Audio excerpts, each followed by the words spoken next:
A todos. Estamos iniciando hoje o nosso congresso virtual de ciências criminais. Farei alguns breves agradecimentos iniciais e algumas informações sobre o evento. Inicialmente, gostaria de agradecer aos parceiros, a Unifaat e aos meus amigos coordenadores desse evento, o Lélio Braga Calhau e o Saulo Ramos Furquim. Aproveito para agradecer imensamente ao senhor professor doutor José de Faria Costa pela disponibilidade de engrandecer e nos brindar com a sua conferência de abertura hoje, que é intitulada Que Sentido do Direito Hoje? E gostaria de dar informação sobre a lista de presença, será informada nas informações aqui do YouTube, para que os interessados as preencham para, posteriormente, obterem um certificado do evento, desde que, logicamente, se façam presentes em mais de 75% do horário do evento. Sendo assim, irei fazer um breve resumo e apresentação do senhor professor doutor José de Faria Costa, embora, obviamente, seja uma personalidade que dispensa qualquer apresentação, Apenas um resumo aqui, então. Já professor catedrático da Faculdade de Direito da Universidade de Coimbra, ocupou relevantes cargos públicos junto ao Estado português, com destaque para o de provedor de justiça. Atualmente é professor catedrático e também diretor da Faculdade de Direito da Universidade Lusófona de Lisboa. Possui aproximadamente 200 publicações, dentre artigos científicos, monografias, anotações jurisprudenciais, traduções, pareceres, discursos e livros na área do direito em Portugal, no exterior também, especialmente no âmbito do direito penal, e também alguns escritos de filosofia do direito. Destaque aqui, por fim, para o seu Manual de Direito Penal, publicado em 2017 pela editora Imprensa Nacional, e o recente livro de filosofia do direito intitulado Livro Primeiro, Bases para uma Concepção Ontoantropológica do Direito, publicado em coautoria com o doutor Bruno de Oliveira Moura, pela Âncora Editora, editora de Portugal. Sendo assim, sem mais delongas, passo a palavra ao senhor professor para a sua conferência de abertura do nosso evento. E dou, por assim, aberto o nosso evento. Muitíssimo obrigado. Os meus cumprimentos a todos, sobretudo a todos aqueles que organizam este evento e, de uma forma muito particular, ao senhor professor Mateus Caetano, que, de uma forma muito elegante, fez a minha apresentação sucinta, tal como deve ser. Todos nós, como diria o padre António Vieira, não me qualifiquem, não me adjetivem, porque me diminuem. E, portanto, é com grande prazer, alegria e gosto que estou aqui convosco a fazer uma pequena preleção, sobre verdadeiramente o que é o direito e qual o seu sentido hoje. Eu gostaria de começar a minha preleção com uma coisa muito simples, com um mote. E esse mote é uma frase forte de Victor Hugo, que em francês nos diz: La liberté commence où l'ignorance finit. Isto é, a liberdade começa onde a ignorância acaba. Portanto, é com este mote, peço-vos que durante toda a conferência tenhais como horizonte fundamental este mote. Para além de que eu irei falar muito devagar, porque a minha experiência como conferencista no Brasil diz-me que a fonética portuguesa é, às vezes, pouco compreensível pelos falantes brasileiros.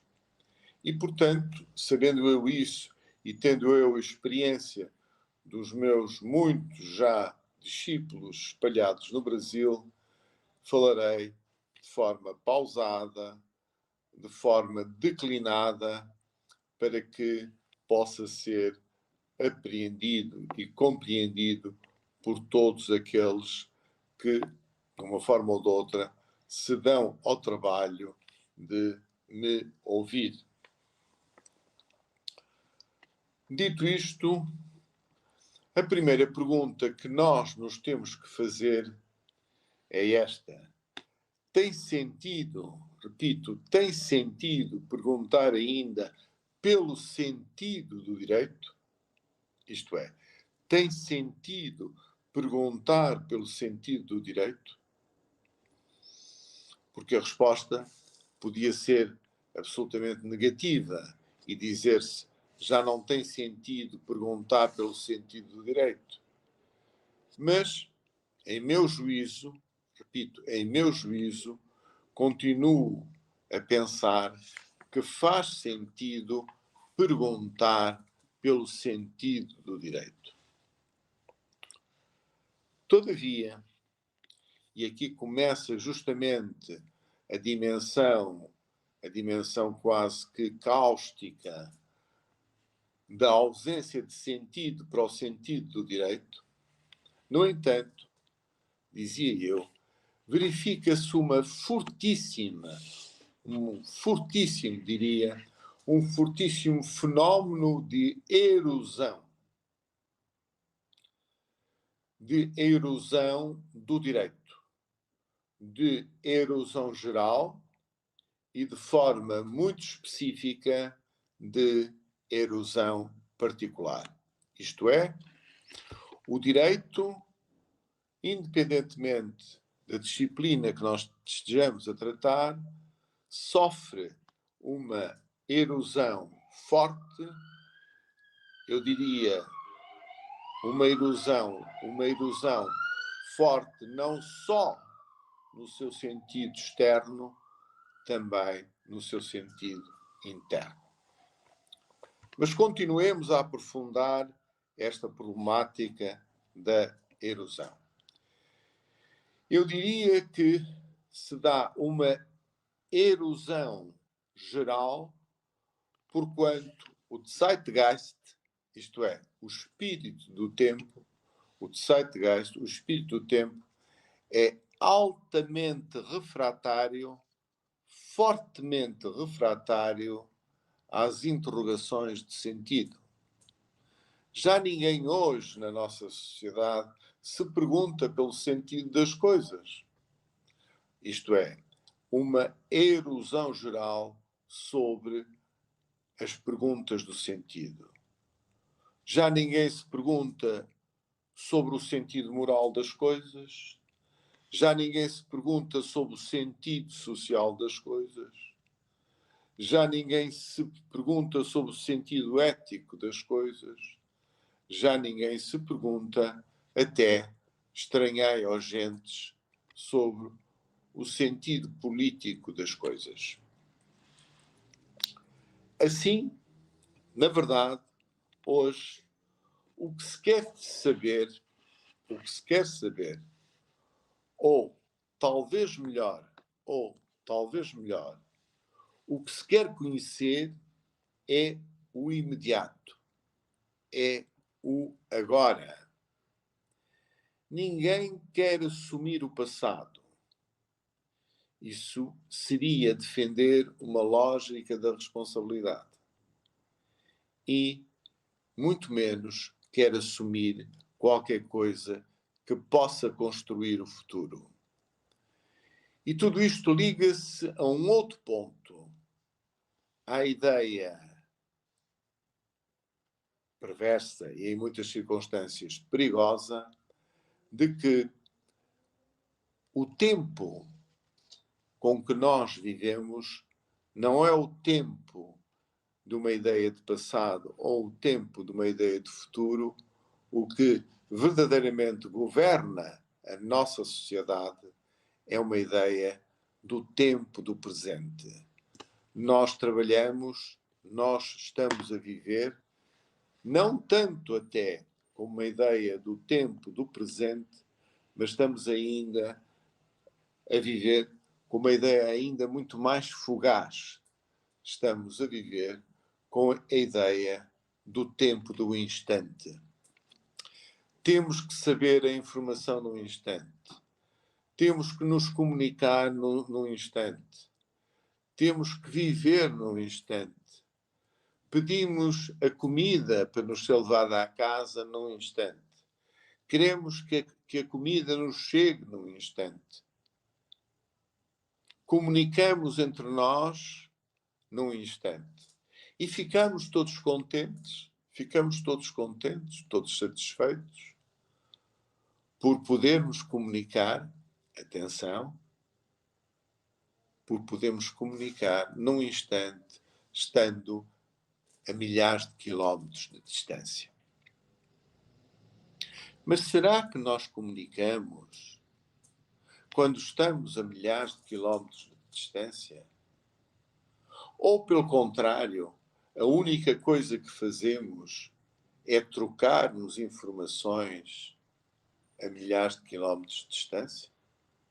Por outras palavras, interroguemo-nos se, neste momento, eu estou a comunicar com os meus auditores, com as pessoas que me ouvem e que me veem. Eventualmente, eu isso nem sei, nem isso sei. Haverá pessoas que me estão a ver e a ouvir, mas eu não sei quem são. Eu não os vejo. E se um dos emissores dos polos da comunicação não sabe com quem está a falar, não sabe para quem está a falar, será que isso é comunicação? Primeira reflexão funda que nós nos temos que fazer. Repito, de certeza absoluta que haverá pessoas, desde logo os meus queridos colegas que me receberam, que me estão a ver e a ouvir. Mas eu não os estou a ver nem a ouvir. Nem isso. Estaremos nós a comunicar? Primeira dúvida metódica, a primeira dúvida cartesiana que devemos fazer. Isto é, a primeira dúvida sobre o próprio sentido da comunicação.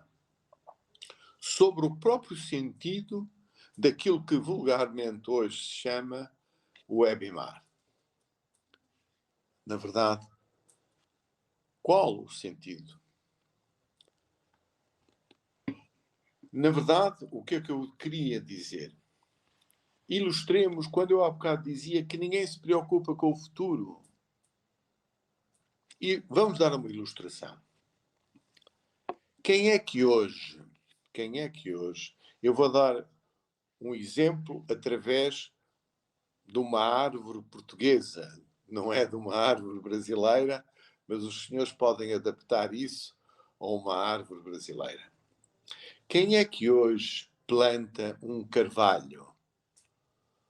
O carvalho é um roble, é uma árvore europeia forte que demora 60 a 80 anos a crescer. Pergunta-se, quem é que hoje planta um carvalho que sabe que só vai ser frondoso daqui a 60 ou 80 anos? E só os bisnetos e só os seus bisnetos poderão usufruir dessa sombra. Quem é que hoje faz isso? Não.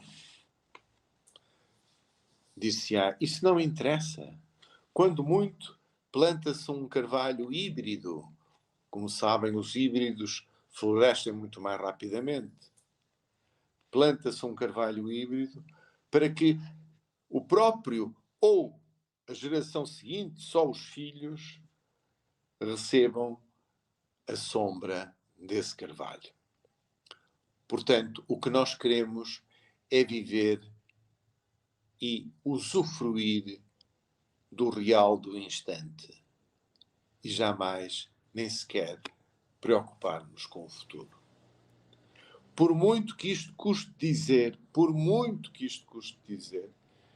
e todas estas palavras são ponderadas e pesadas em balanças milimétricas, a lógica da defesa das gerações futuras transporta consigo a mais perversa e estilante manifestação egoísta de um eu solipsista que quer ficar bem com a sua pequenina consciência por razões, eu diria, muito pouco limpas. Nós vivemos o instante, estamos verdadeiramente a fazer a adoração do tempo, não sequer nem é do tempo do agora, porque apesar de tudo o agora ainda tem uma certa densidade. Nós não queremos o agora, nós queremos o instante. E se isto que eu acabei de refletir é a ideia da ilusão do sentido do geral, passemos agora para uma ilusão específica do que se passa com todo o direito. Portanto, eu estou a começar de uma percepção global, passamos agora para uma percepção do sentido do direito, independentemente da sua natureza ou do ramo que estivermos, e depois, por fim, vamos perceber a erosão e o sentido do direito penal. Olhemos agora, como eu vos dizia, para a erosão específica do que se passa com o direito em geral. Se formos honestos, e todos nós devemos ser honestos, porque se eu amo Platão, amo mais a verdade. Se formos honestos, dizia, se ainda nos restar uma fímbria de honestidade intelectual, temos que convir que o direito se esvai, porque é difícil de dizer, se constrói cada vez mais através de minuciosas e especiosas tecnicidades. O direito transforma-se e tem-se transformado e transforma-se cada vez mais em pura e manifesta tecnologia jurídica e não normatividade jurídica. Sim, por muito que me custe dizer, há uma parte da produção legislativa do nosso direito que verdadeiramente é pura e simples tecnologia jurídica e não manifestação verdadeira do direito. E agora eu vou-me referir a Portugal. Estritamente, torno a dizer. O que vou dizer a seguir, mas não é muito diferente pelo mundo inteiro. Tenho a certeza disso. Vou-me referir àquilo que se passa em Portugal e àquilo que se passa em termos europeus. Mas tenho a certeza, e eu acompanho muito, como sabeis, a vida brasileira e a vida jurídica brasileira por várias razões, e entre elas tenho a honra de ter já vários discípulos doutorados no Brasil, acompanho muito, doutorados e doutorandos no Brasil. Mas aquilo que vou dizer refere-se, nesta circunstância, única e exclusivamente a Portugal. Assim, entre nós, para Portugal, o que é que se faz? São leis leizinhas, são regulamentozinhos, e entre leis e leizinhas, regulamentos e regulamentozinhos, para mais, todos eles mal redigidos, mal descritos, mal sistematizados. Eu diria em péssima linguagem e concluiria mesmo em péssimo português. Passemos a um outro ponto ainda na compreensão global do direito. Todo o direito é uma ordem normativa. Na minha ótica, é uma ordem normativa da liberdade e para a liberdade. Lá está o mote com que eu iniciei esta minha charla, esta minha fala, e torno a dizer-vos um mote, que é um mote de Victor Hugo, que diz: La liberté commence où l'ignorance finit. A liberdade começa onde a ignorância acaba. Mas dizia-vos eu, voltando outra vez ao ponto que vos deixei, que todo o direito é uma ordem normativa da liberdade e para a liberdade. E, uma vez mais, mesmo quando se julga o contrário,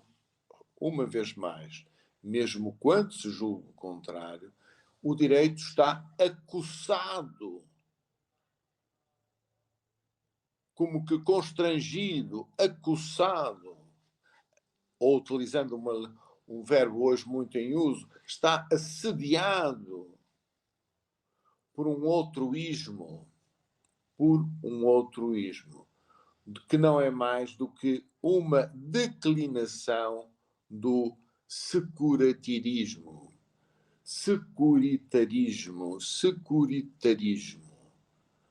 Ou seja,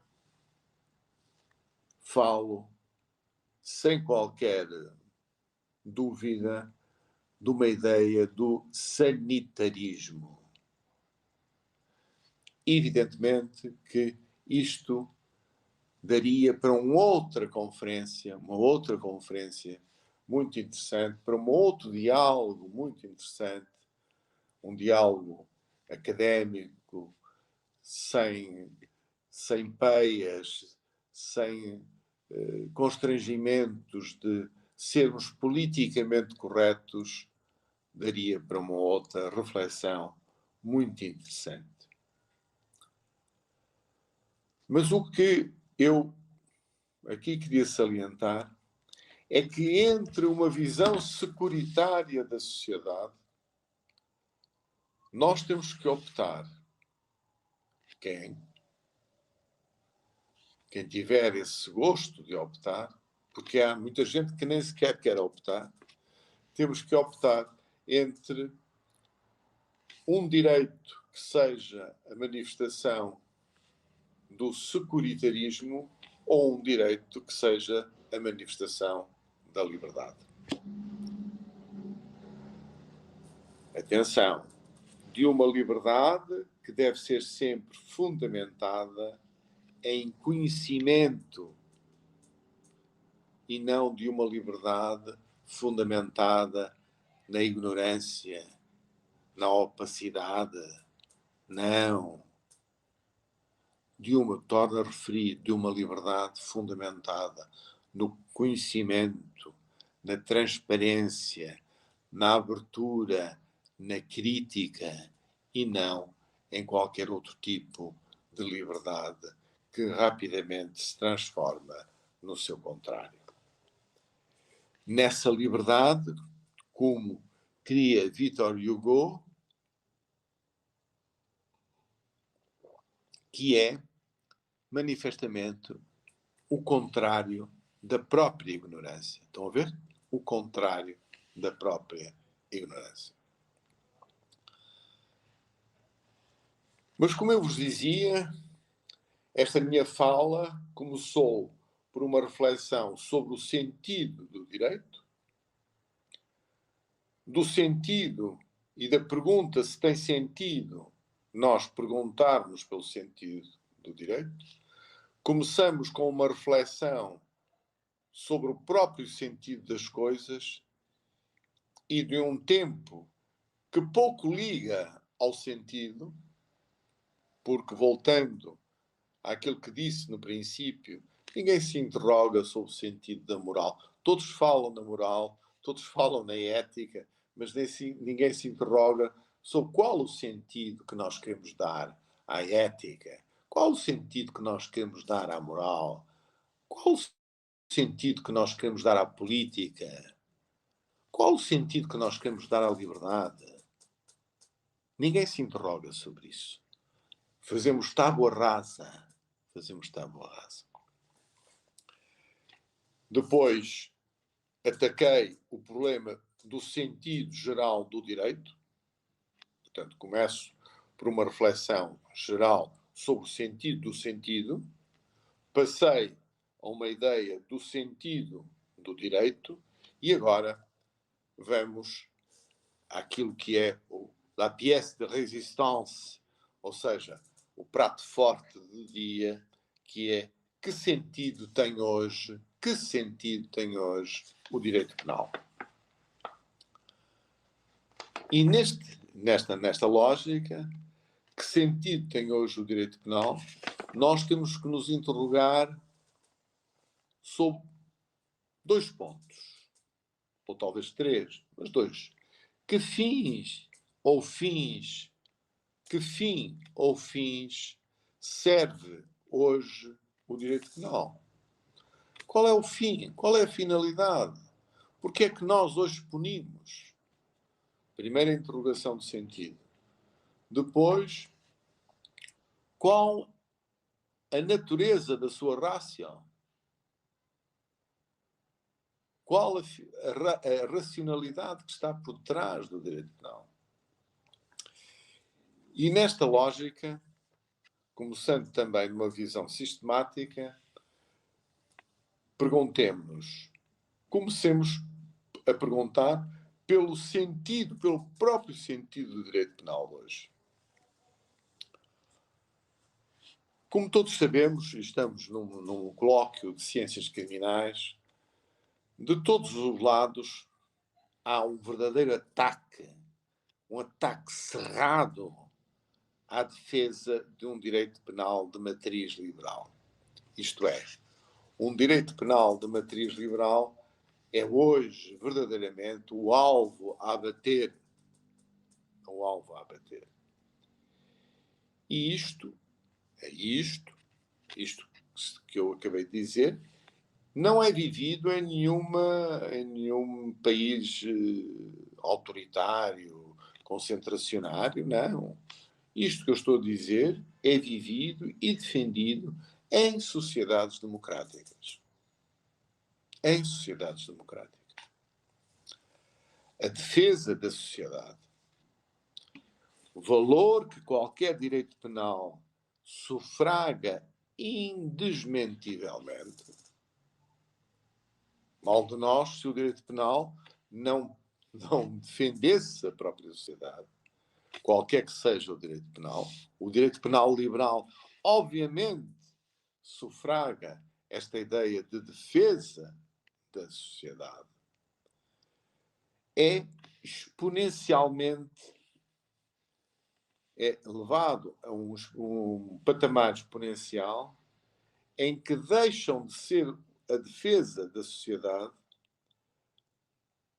no seu sentido mais profundo e mais correto e de se afirmarem como muralhas altas e graníticas de, mais uma vez, securitarismo.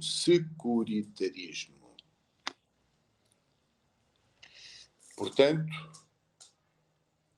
o fim ou fins que serve o direito penal, que desde a Revolução Francesa até hoje o direito penal devia servir os fins, por certo, da defesa da sociedade, que devia servir os fins, por certo, de afirmação dos valores fundamentais da coletividade, esse direito penal, mas que devia, sobretudo, servir como uma ordem da liberdade, verdadeiramente, esta ideia começa a esfumar-se, esta ideia começa a esvair-se e começa a sobressair a ideia de que isso pouco importa, isso não é relevante, o que é relevante é a defesa intransigente da sociedade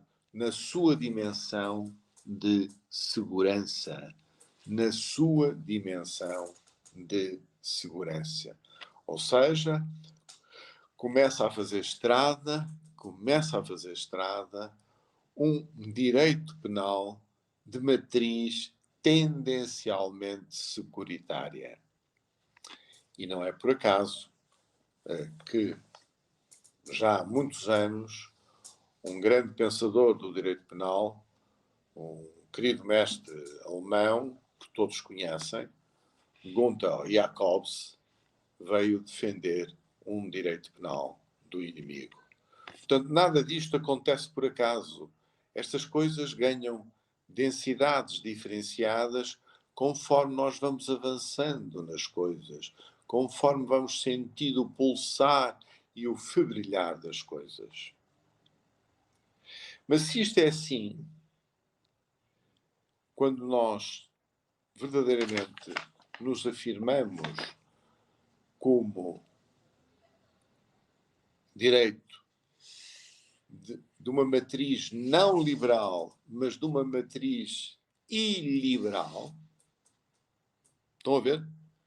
Não é de uma matriz liberal, mas de uma matriz iliberal, de um direito penal não liberal, porque as pessoas ainda têm um certo receio e um certo pudor de defenderem um direito penal autoritário. E então, porque ainda têm pudor de defender um direito penal autoritário, utilizam a palavra iliberal. Um direito penal não liberal. Ou seja, muda-se o paradigma de um direito penal liberal para um paradigma que ganha a qualificação de iliberal, mas que, no fim de contas, é a manifestação de um direito penal tipicamente securitário.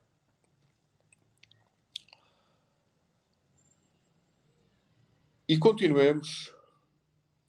Assim, os fins ou fins que servem, a resposta a esta pergunta, penso que qualquer um de nós já percebeu que a resposta a esta pergunta é facilmente compreensível naquilo que nós estivemos a falar nos momentos anteriores. Que fim ou fins serve? Serve o fim ou fins de segurança estrita da sociedade.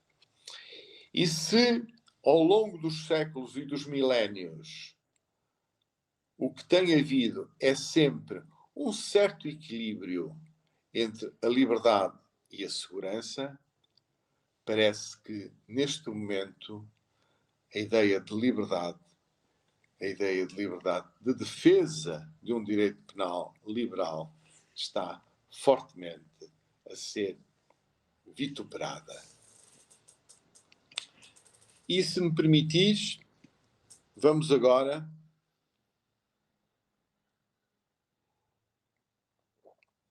falar daquilo que é, talvez, o ponto mais fundamental de toda esta problemática e daquilo que hoje se discute por todo o mundo. Qual a natureza da sua ratio?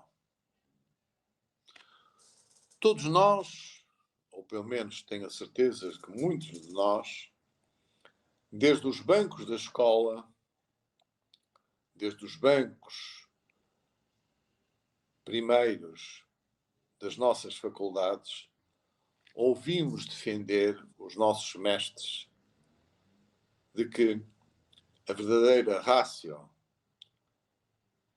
do direito penal, a sua verdadeira razão de ser, era a de ser a última ratio, a extrema ratio, isto é, o direito penal só deveria ser chamado a intervir quando todo e qualquer outro ramo do direito não pudesse solucionar o problema social. Todos sabemos que há uma regra sociológica muito simples, que é esta: todo o problema social tende a ser resolvido por mecanismos sociais de controlo. Todo o problema social, mais cedo ou mais tarde, tende a ser resolvido pelo mecanismo social de controlo a que chamamos direito. E, dentro disso, também posso-vos dizer que, mais cedo ou mais tarde, todo o problema social tende a ser resolvido pelo direito penal. E nesta lógica, o direito penal era a última ratio. Era, digamos, a última razão que o Estado tem para diminuir as margens da liberdade dos seus cidadãos. Porque quando o direito penal intervém, todos percebemos que se diminuem indiscutivelmente as margens de liberdade. Isto é de uma evidência meridiana. Não vale a pena perdermos nem sequer mais um minuto com isto. Portanto, o direito penal visto como a última ratio, a extrema ratio. Só se faz apelo à norma penal quando as outras normas não resolvem o problema social. Quando o direito civil não resolve o problema social, quando o direito administrativo não resolve o problema social, então, se o problema continua a subsistir e continua a ser um problema premente da nossa vida comunitária, evidentemente, nessa circunstância, faz-se apelo ao direito penal. Portanto, o direito penal como extrema ratio, como última ratio, uma última das razões. Isto faz lembrar a história de Luís XIV. Não sei se sabem que o Luís XIV mandou gravar um mote nos seus canhões. O mote era este: esta é a última das razões. Isto é, a guerra, o fogo do canhão, era a última das razões. Porquê? Porque antes tinham fracassado as tratativas, as relações diplomáticas, as relações entre as famílias reais, e então o Luís XIV, de uma forma um pouco cínica, mandou gravar nos seus canhões este mote. Ou seja, disparar de uma bala de canhão seria a última das razões. E o direito penal sempre foi entendido assim. Ou seja, nós só devíamos lançar mão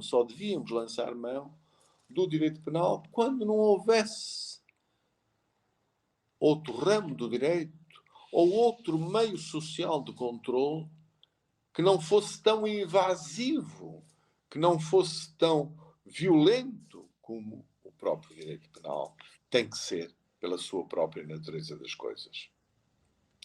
Todavia, e estou a falar em termos europeus, não sei se no Brasil é assim, mas penso que também, não andarei muito longe se disser isto, penso que também. O que é que se está a passar? Está-se a pedir ao direito penal que o direito penal seja a primeira ratio. Ou seja, qualquer problema social não se pede aos outros ramos do direito para resolverem. Não. Chamemos já o direito penal para quê? Através de um mote muito populista, tipicamente populista, que aqui, em termos europeus, se exprime através desta frase: tem aqui para a cadeia. Não, o outro direito não serve para nada.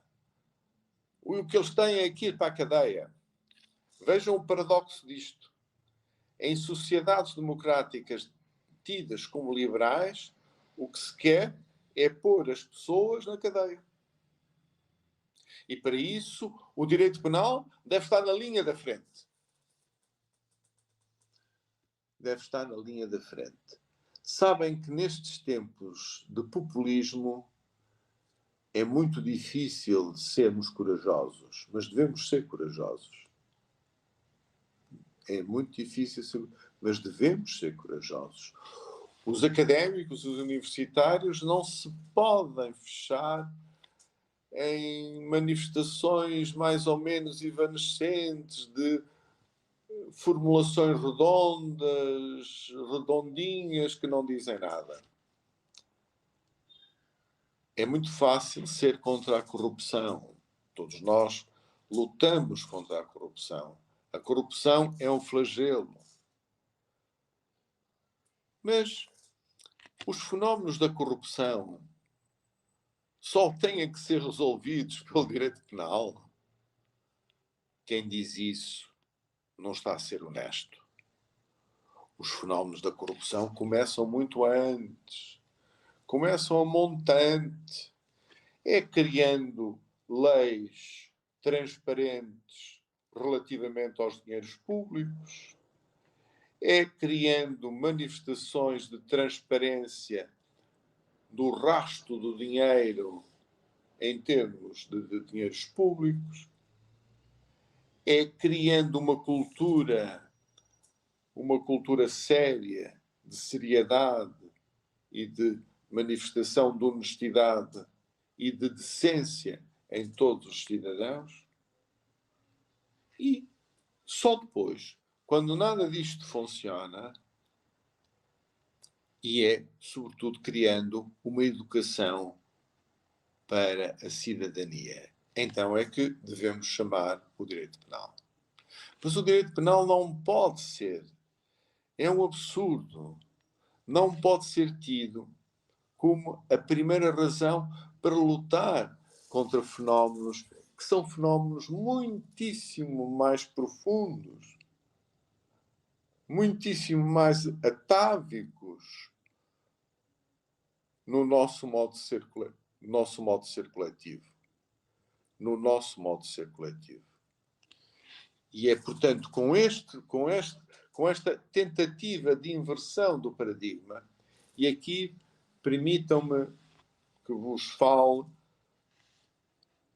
daquilo que a história nos ensina. A história ensinou-nos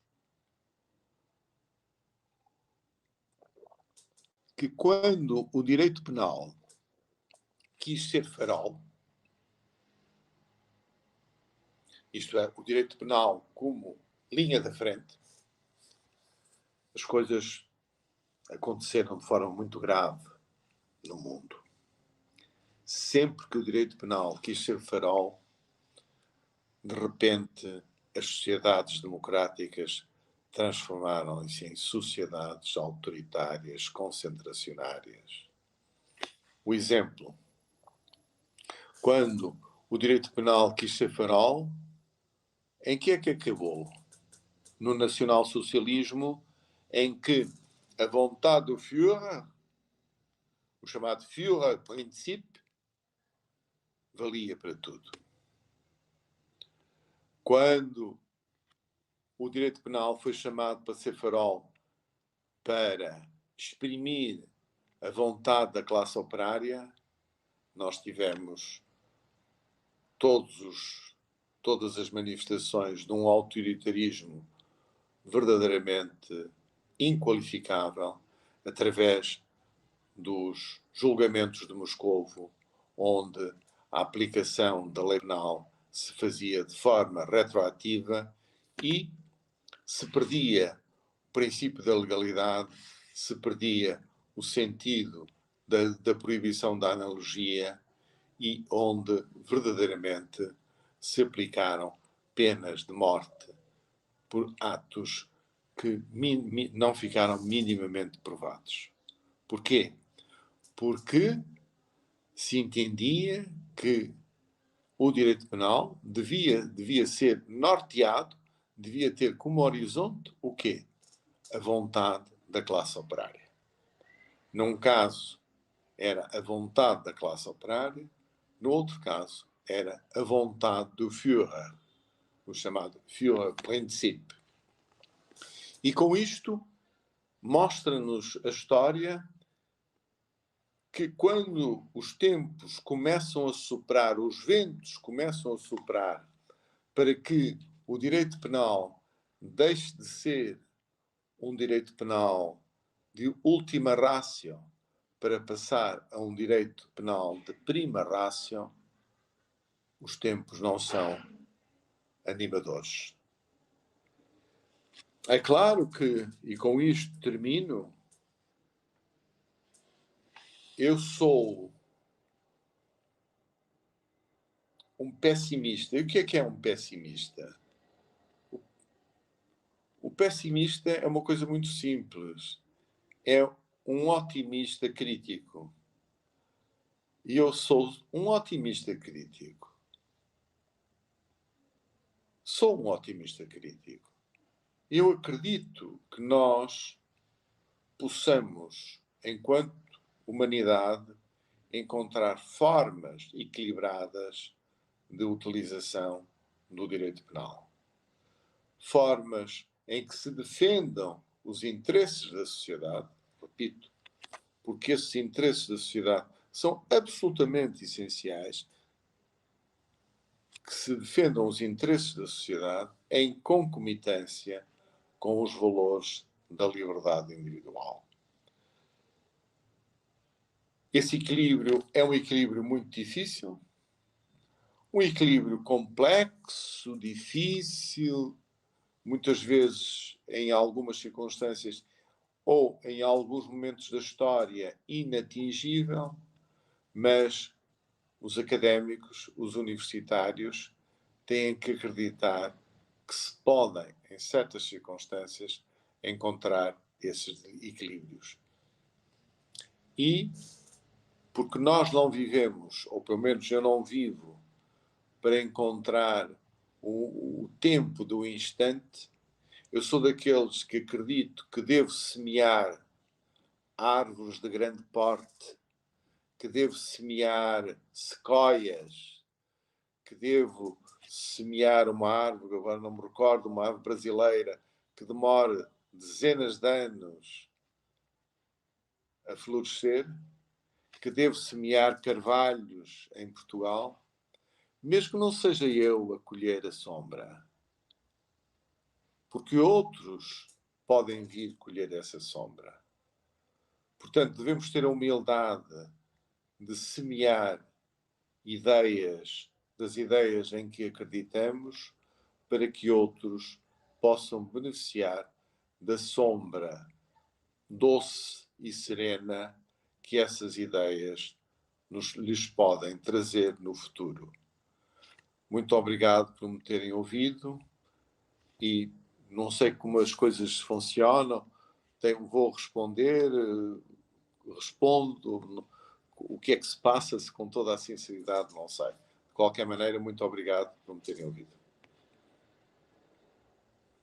Olá, professor, muito obrigado pela essa brilhante exposição. A gente fica muito honrado de ter a presença do senhor aqui, explicando aqui bastante algo que se falta muito aqui no Brasil, né? Explicar a respeito dessas questões, como se invertem, né, o sentido do direito penal. Muitas vezes aqui no Brasil se usa como prima ratio, né, em vez de usar, como a gente viu, né, se falou nessa questão de uma intervenção mínima do direito penal. E eu gostaria de saber, professor, se o senhor me escuta bem, se o senhor consegue me ouvir bem. Sim, não estou a ouvir muito bem, mas estou a ouvir suficientemente para perceber o que está a ouvir, o que está a dizer. Sim, eu gostaria de fazer uma pergunta para o senhor, que é primordial, assim, que eu já estava pensando, já estava há dias, perguntar sobre essas questões. Daí eu gostaria de saber se o senhor me ouve, como posso perguntar, professor? Sim, sim, sim. Justamente sobre essa questão que a gente vive hoje, né? Esse paradoxo que a gente tem entre a questão de uma sociedade liberal, um caminho de um direito penal mínimo como última ratio, a gente usar o direito penal como a última instância de controle social formal, e, por outro lado, a gente está vivendo um populismo muito grande no mundo, né? Principalmente por questões antidemocráticas, né? Situações que a gente está vendo onde a própria sociedade está num caminhar, digamos assim, como o senhor disse, iliberal, né? E nesse choque que a gente vive hoje, como lidar com essas situações, né? Como lidar quando próprios estados, fomentados por governos, por situações igual a gente vê populistas, começam a fomentar digamos assim, a erosão do Estado democrático do direito. Daí eu gostaria de perguntar para o senhor qual seria o sentido do direito penal, se ele seria a instância correta para resolver essas questões, como seria o papel do direito penal nessa crise dos estados democráticos de direito que a gente vive hoje? Meu querido amigo, muito obrigado pela sua pergunta. Eu penso que a sua pergunta está, a raiz dela está na raiz da própria resposta, isto é, somos nós, é a sociedade civil, que não se pode deixar dominar pelo medo nem pelo populismo e que tem que lutar por aquilo em que acredita e tem que lutar com coragem. Como eu há bocado disse, a coragem é um elemento absolutamente essencial dos universitários e dos académicos. E, portanto, nós temos que levantar a nossa voz e dizer abertamente que não é por aí que queremos ir. Queremos ir para um outro tipo de sociedade. Temos que ter a coragem para dizer isso e aguentando com as consequências disso. Porque não é, os Estados são entidades míticas. Os Estados são aquilo que nós somos. Ou os Estados são aquilo que nós deixamos que eles sejam. Nunca se esqueçam disso. Porque não é por acaso, se os senhores sabem isso tão bem como eu, que o nacionalsocialismo chega ao poder pela via democrática. Como sabeis. E, portanto, o que é que significa? Significa que lutar de uma forma firme, inequívoca, com ideias e não com slogans, o que nós nos temos de perguntar é se um certo pensamento liberal também não tem culpas no cartório. Se não tem culpas no cartório. Isto não é só força do populismo. É força também, ou seja, a ausência de pensamento e de coragem moral para contrapor ao populismo. Isto não é... Estas coisas em termos comunitários não é tudo culpa ou responsabilidade de um lado ou do outro. Há aqui que perceber e olhar para trás para nós percebermos onde é que falhamos. Quem defende um direito penal liberal tem que ter a humildade suficiente para olhar para trás e tentar perceber o que é que esteve mal. E era isto que eu lhe queria dizer, meu querido amigo. Muito obrigado, professor. Muito obrigado por essa resposta, por esse belo debate. Eu vou passar aqui a palavra para o Matheus, que ele está aqui novamente, e ele é o nosso presidente aqui, ele vai conduzir os nossos trabalhos. Muito obrigado. Mais uma vez, senhor professor, muitíssimo obrigado. Nada. Foi um prazer estar convosco. Foi um prazer estar convosco, pelo menos com os 2 queridos amigos, e depois estava uma terceira pessoa que já não está, pelo menos não a estou a ver, mas, como eu vos dizia no princípio, é muito difícil falar para alguém que não vemos. Sim. E a pergunta continua a pôr-se: será que isto é uma conferência? Ou isto é uma troca de informação em forma de conferência? Que são coisas completamente diferentes. Meus queridos amigos, foi um gosto, um prazer, em qualquer que seja a forma que nós estivemos a falar. E, se me dão licença, eu então irei sair, está bem? Perfeito, senhor professor. Os meus cumprimentos e muitos êxitos, muitas venturas, e que tudo corra muito bem no vosso congresso. São os votos sinceros que eu vos desejo, está bem? Muito obrigado. Muito obrigado, então, e permitam-me que eu saia, está bem? Muito obrigado, Tá bom. obrigado, professor. Grande abraço. Um abraço.